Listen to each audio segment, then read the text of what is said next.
Okay, welcome. Hello, my name is Amy from Amy Rooney Designs, and I'm so excited to be here with you today.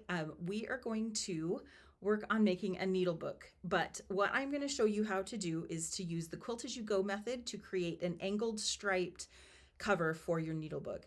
Now, this is a free PDF pattern that I have available. I will put a link in the description once the live stream has ended where you can go sign up for my newsletter and get this free PDF pattern.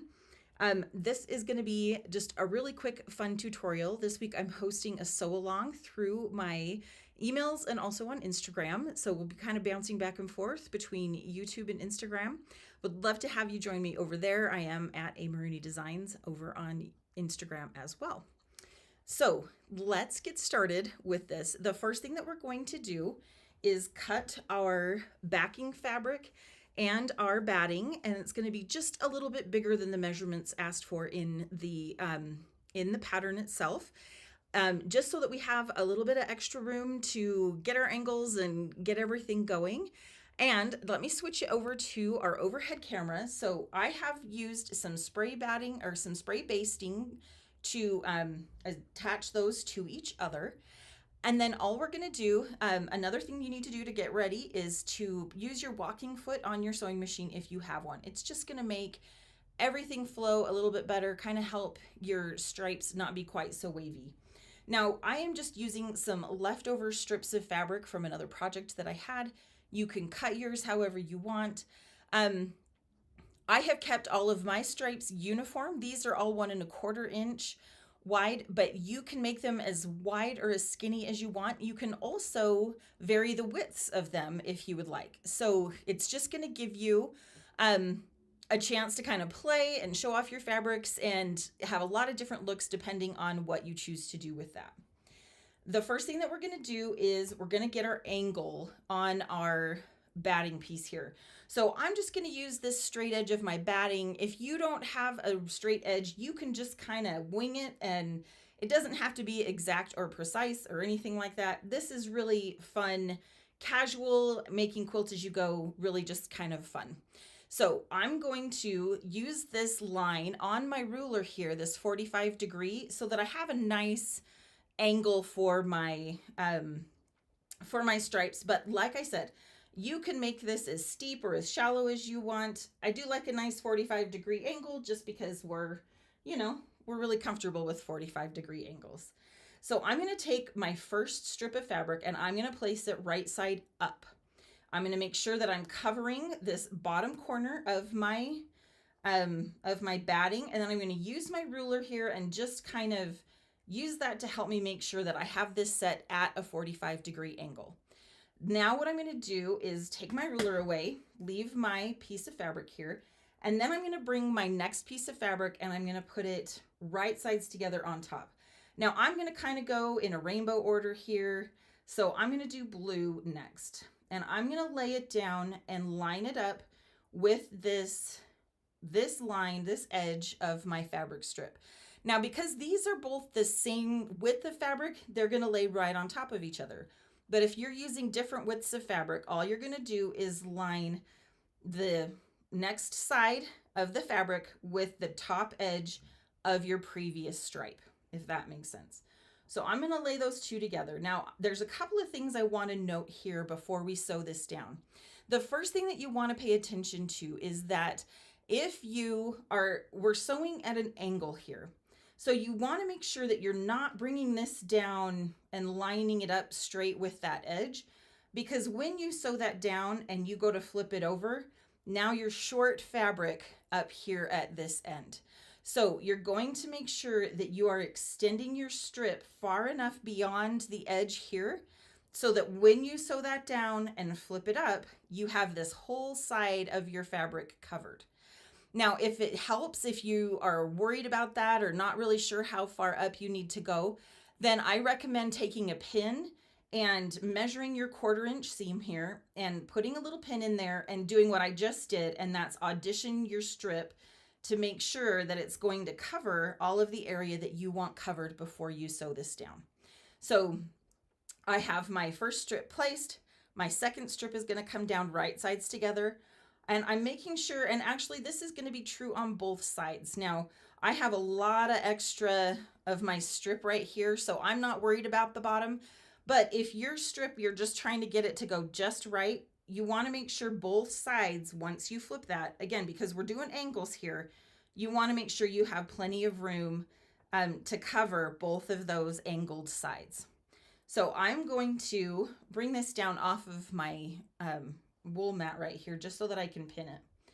And I'm going to lay those right sides together. Now, I don't normally pin this. Again, this is really just kind of a fun, quick, casual way to make this cover here for this needle book.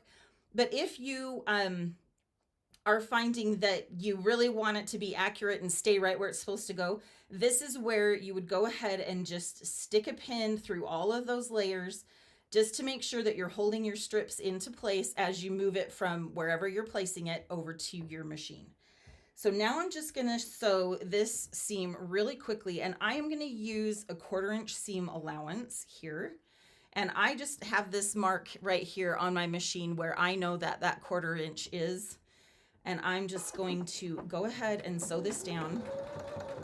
Now, because I'm going to be trimming down my piece after I get all of these strips sewn down, I'm not worried about back stitching at the beginning of the ending of my sewing because I would be losing those anyway. All of the edges of my seams are going to be captured in the binding once I finish this. So we're good with just going ahead and sewing down this strip. So let me get that sewn really quickly. And I'm just going to cut those. Now you can use a seam, roller if you want. You could finger press this, or because I'm using a cotton batting here, I'm just going to run my iron quickly over that seam. Now, if you're using a polyester batting here, you want to be really careful if you bring your iron by that because that heat can melt your batting. So make sure that if you're wanting to iron it with a hot iron that you're using a natural fiber, bamboo, wool, cotton, that will work. So once I have that pressed up, now is when I'm going to take my scissors and go ahead and trim off this strip, making sure that I have that whole end covered. At this point, you can add a little bit of quilting to your strip if you would like, or you can just keep going and then come back and add any extra quilting you want. I'm going to go ahead and just sew a little line of quilting on the edge of this seam right here.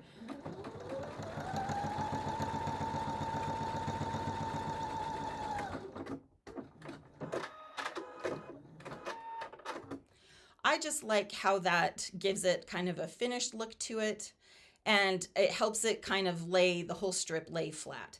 Now, if I was doing wider strips, I might be tempted to add a few more rows of quilting onto here, but because they're going to finish pretty narrow, I'm not too worried about it. So now what I'm going to do is I'm going to take my next color here, which again, because we're going rainbow order, we're going to go with pink is going to be our red. And we are going to line this up. Now, one last time, I want to make sure that I have enough room on both ends of here so that when I sew that seam, my whole edge on these angles is going to be covered. So just make sure that you're being aware of that as you go, because it's really tempting to just line this up here and think you're going to be fine. And then it's just so sad when you flip it over and it's too short. I got lucky on that placement, but it really hurts when you're just short on that. So make sure that you line that up. Again, right sides together, just lining it up with my loose raw edge on this strip. And then again, I'm going to just sew that down with my 1/4 inch seam. Let me do one last row here and show you.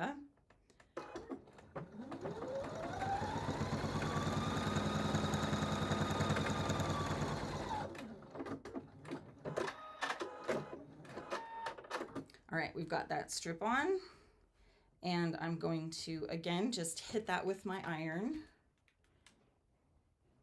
And then I'll go ahead and add my strip of quilting onto there.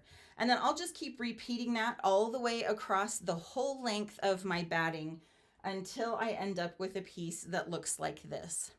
So I think it just looks so pretty. It has so much texture to it. It's a really fun way to create a cover for your needle book. And we're going to keep going on this. This is a sew along that we're having all week long. Again, I will put the link to sign up for my newsletter so you can get the PDF for this needle book It will be in the description after this live is saved and published. But I'm going to be sharing how to embellish your needlebook tomorrow. And then we're going to work on the insides as we go through the week. So it's a really fun, quick project, and I hope you enjoy it. Again, I'm Amy from Amy Rooney Designs. And if this is the first time I'm seeing you, I'd love to have you subscribe and make sure that you're getting notifications so you don't miss any lives. And until I see you next time, happy sewing, friends. I hope you have a great day.